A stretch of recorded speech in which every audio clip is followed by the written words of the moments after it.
last week, his worst run of the year, and he lost 29 points to the cut line and bleeding points again today. 36 to go.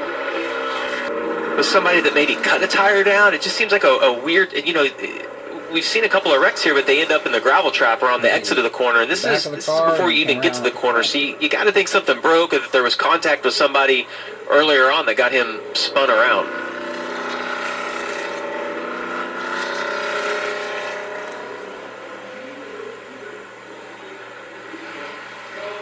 He was standing over on that side of the car where maybe he was thinking about sharing displeasure with someone. I thought that might cost him some money. I was kind of waiting to see how that panned out.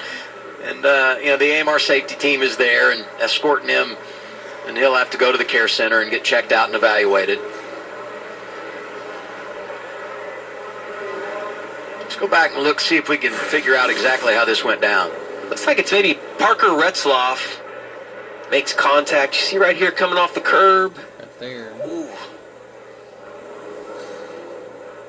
So that we saw that right when it very first happened, which was back just a little ways. But that contact got Sheldon turned. Oh, man, that could have been bad. Ooh, this guy's trying to get slowed down. This is high speed, and this is a part of the track where we have had some bad accidents at Watkins Glen in the past. We have. You don't realize how fast you're going here until you try to get slowed down and then try to invert. I mean, you see massive wrecks in that exact area, as you mentioned, Adam, of this racetrack. It's interesting, though. It looks like they just barely made contact when Retzloff was coming off of that curb. Let's hear what Parker had to say about the incident. Oh, I did not mean to do that, but I don't know. What happened there? Did we get to the double zero to himself? He just ran me to the turn. They expected to leave me a little bit of a lane, I guess. Yeah, I would say in that section of the track on the curb, the cars do move around a little bit. It looked like it was just an inch that he caught him by, and it did get the double zero spun around. It's getting ready to get chaotic right now, Adam. Pit road is open, and everybody in their window. Here they come. Pit stops under caution, Dylan. And William Sawalish, who will pit from the third spot, has been pretty happy with his race car. Balance hasn't changed too much the entire day. They pitted about 20 laps later than some of the other cars at the front of the field that they're pitting with right now. So a good pit stop here should cycle them closer to the front of the field for tires and fuel, Kim. Ross and Hill on the right side of your screen. Still gets free late in the run, but he doesn't want to be any tighter, so he said, I'll just deal with it. Turn one, the biggest problem area for fresh Goodyear tires, Sunoco fuel. Connor Dillich on the left hand of your screen. Happy with the race car, unhappy with that caution. Kind of foiled their strategy. They had planned on coming under green on 53. He didn't need anything in terms of balance, and he was on the jack.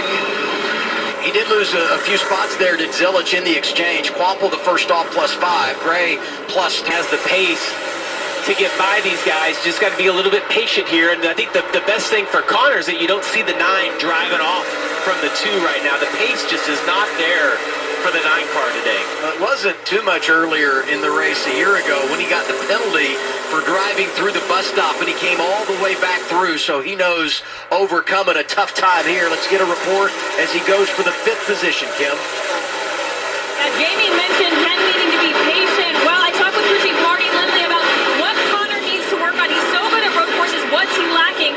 And Marty told me when he gets behind or in traffic, he tends to make bolder, more aggressive moves. He takes much bigger risks. Marty actually wants him to be more methodical. Here was the radio from the 88 team before we went green. Look, buddy, there's plenty of race left. Just be really patient here. Let's not tear this car up. It'll be a big penalty if we knock a fender in. Yeah, and Connor knows that because it's from experience. He's tore some cars up getting back in traffic, and then obviously the car doesn't have the pace. You see Jesse Love getting moved out of the way right there by his teammate through the carousel. But Connor has the pace, and the one thing, Adam, that sticks out to me is when we talked to him earlier in the day, he talked about how nervous he was 1 year ago at this race with it being his first race and how much more comfortable he was. Well, he knows he's got the fastest car. He knows he's got enough time left in this race as he gets to the outside of Jesse Love. 20 laps to go this time by. Yeah, I can't imagine that Shane's going to be able to hold him up for 20 more laps. I feel like Connor's being pretty patient right here. Has been inside of him a couple times. As he gets inside of him again and locks up that left front or right front tire on the inside of that corner. Connor's being very, very gracious to Shane right here. The chase to turn 2. side by side, trying to get through the S's. It's so hard to go through